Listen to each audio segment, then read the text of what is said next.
going on, Falcon fan? This your boy Ricondo coming back at you with another video. So today we're going to talk about the press conference that was held yesterday by Terry Fontenot and Arthur Smith at the combine, the draft combine for the NFL 2022 season. Before we get into that video, guys, please go ahead and subscribe to the channel. Please hit the notification bell so you know when I drop another video. Please hit the like button so I know you guys like to hear what I talk about. And please hit the share button so my video can go out through the YouTube universe so I can see who want to come in and hear me talk about these Atlanta Falcons. All right, so let's get to the video. So like I said, press conference yesterday, Terry Fontenot, Arthur Smith, they talked about a couple of things that dear to our heart, of course. The salary cap, which is a big thing for us. We definitely want to know what's going on with the salary cap, what's going on with the future of this team. So let's get into it. We're going to start with Terry Fontenot. Terry Fontenot talked about the 4 big contracts that we currently have on this team, which is Matt Ryan, Jake Matthews, Grady Jarrett, and Deion Jones. If you add all those guys' contract up, you get about $127 million out of the $204 million that we have in total salary cap. So that's a big price tag for just 4 guys, especially for a team that only won 7 games last year. So you have to consider and think about how devastating that could be and some of the moves that they could make. I mean, when you just have 4 guys that make $120-some million, it would be easy for this franchise to just go ahead and just cut bait with all 4 of those guys that we're going to start a rebuild, and let's just move on from that. Of course, one of his quotes that he said was that they wanted to be smart, they wanted to plan for the future, and they wanted to be competitive. And he basically said it was not a rebuild, but they want to have their cake and eat it too.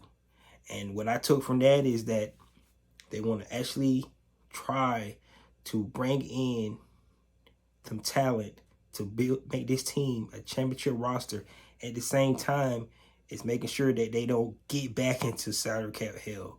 We never want to go out and think that one free agent is going to be able to change this team. I think you guys can agree with that. We're not in the Los Angeles Rams.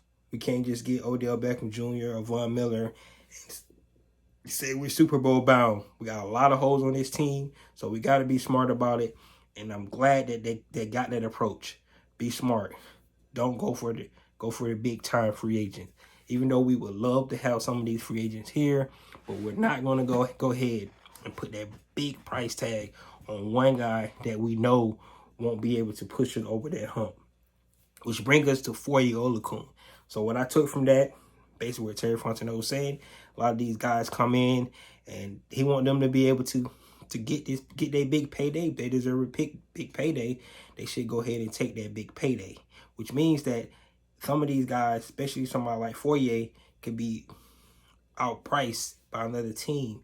The Falcons not going to go over that number. So I'm just saying that Foye could be gone because of that. And because of what Terry was saying. They're going to be smart. Of course, we would love to have Foye back. But if he can go out and get that bag, they're going to let him go out and get that bag. And you can't blame him. You want that young man to be able to get as much as he can because you don't know how long he's going to play this game. So if he can go out and get a big-time contract with another team that the Atlanta Falcons just can't be able to match, and we should all understand that even though we want Foye back, we got to be, like Terry Fontenot said, be smart, right? So that's what I took from that.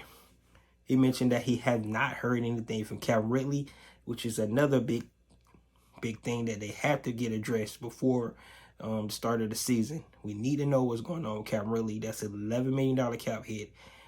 Personally, Calvin Ridley is a great talent receiver. I would love to see him back here next year, especially because we don't have anybody in our receiver room. Matt Ryan's have familiarity with Calvin Ridley. I think Calvin Ridley, if he plays the whole season last year, maybe our season will turn up different. So Calvin Ridley with Kyle Pitts, I think that'll be awesome. However, have a real belief that he probably won't be here next year. So with that being said, I would hope that the Falcons can get a good draft pick for him, and that'll help us bring in another young talented receiver in the draft. Maybe we can get some mid-level receiver from free agency as well. We definitely can bring back some of the guys we had last year, but if I'm being honest with you, maybe just Russell Gage. Olamide Zaccheaus does have top end speed. We can actually maybe bring him back as well. That still will only put us at 3 receivers, so I don't see those guys being a big price tag. Bring either one of those guys back, and then we go, like I said, go get some young talent to put with these guys. Maybe need to get a veteran somewhere in there though, so we'll have to find that out, because that's a lot of young receivers that Matt Ryan gonna have to throw to include Kyle Pitts. So we just have to see where that go. But at the end of the day, Terry said, like I said, he wanted to be competitive. He wanted to make sure that they be smart, and they're going to be strategic when they come to their plan. They're going to stick to what they do. All right. He also mentioned during the draft, they're not going to be jumping for needs, overvaluing players because they have a need here, have a need there. They're going to utilize their board, the big board. They already, he also mentioned that they already put up their big board right now. Of course, that board's probably going to change numerous of times before the draft start, after the interviews, after their workouts, after looking at more film. So we're definitely going to be able to see that. But I just love the way Terry Fontenot approached and look like with him and Arthur Smith, what their plan is moving forward is that they're going to be smart. And I keep saying being smart because it's easily to get wrapped up into bringing back, a 1 or 2 pieces. Think that's going to help us get to the Super Bowl when we know in reality that we kind of more than just 1 or 2 pieces away. He mentioned Cordell Patterson. Cordell Patterson might be back.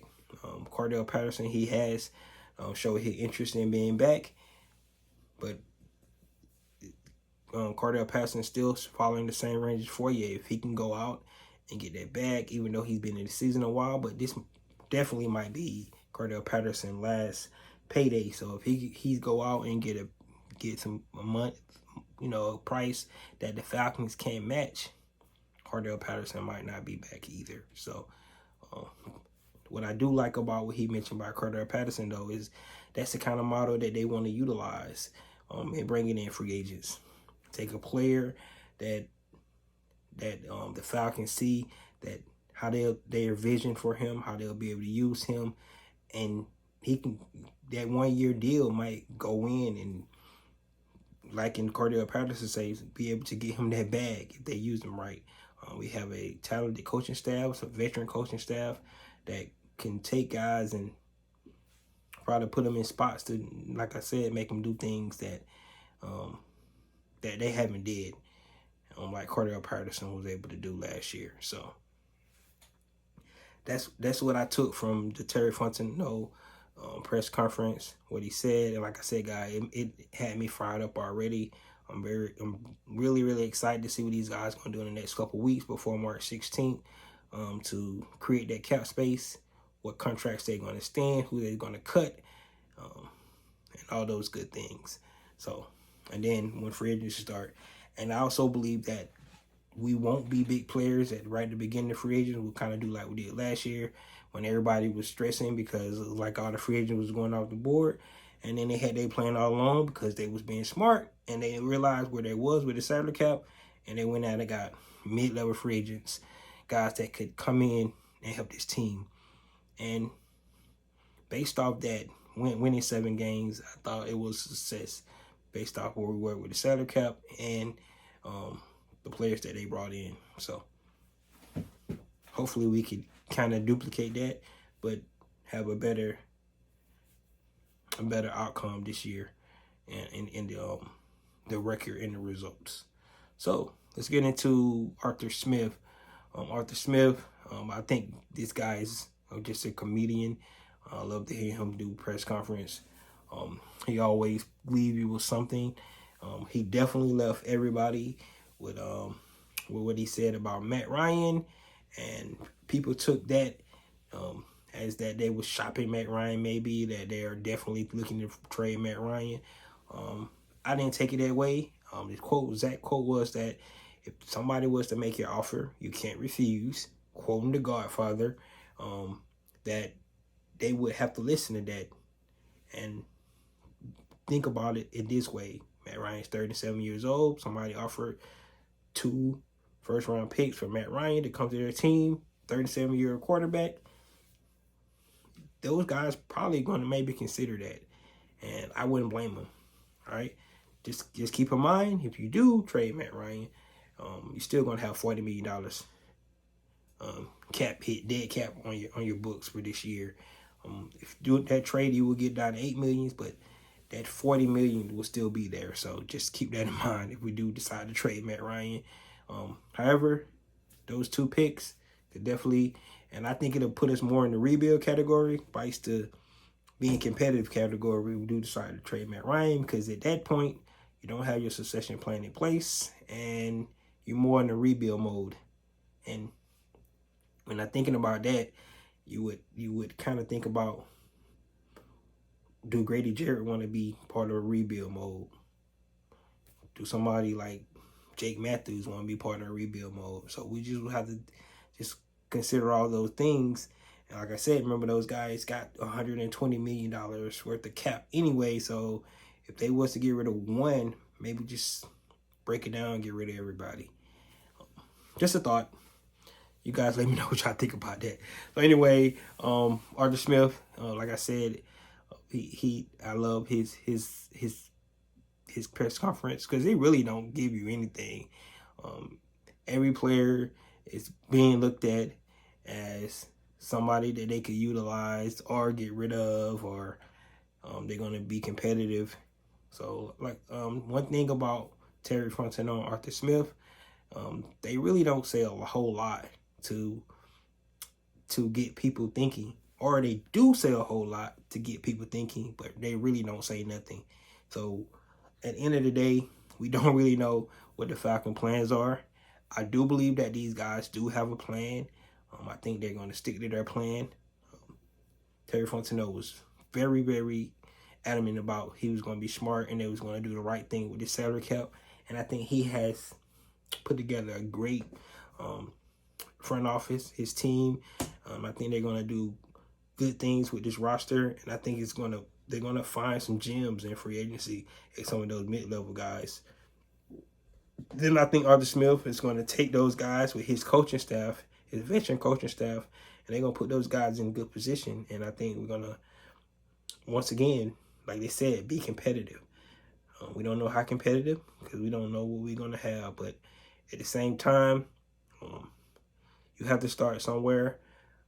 I definitely think that, like I said in my last video, we got to start winning games. If we don't start winning games, it's just not going to be a good thing for us. So, especially our fan base. Our fan base is teetering. They're teetering.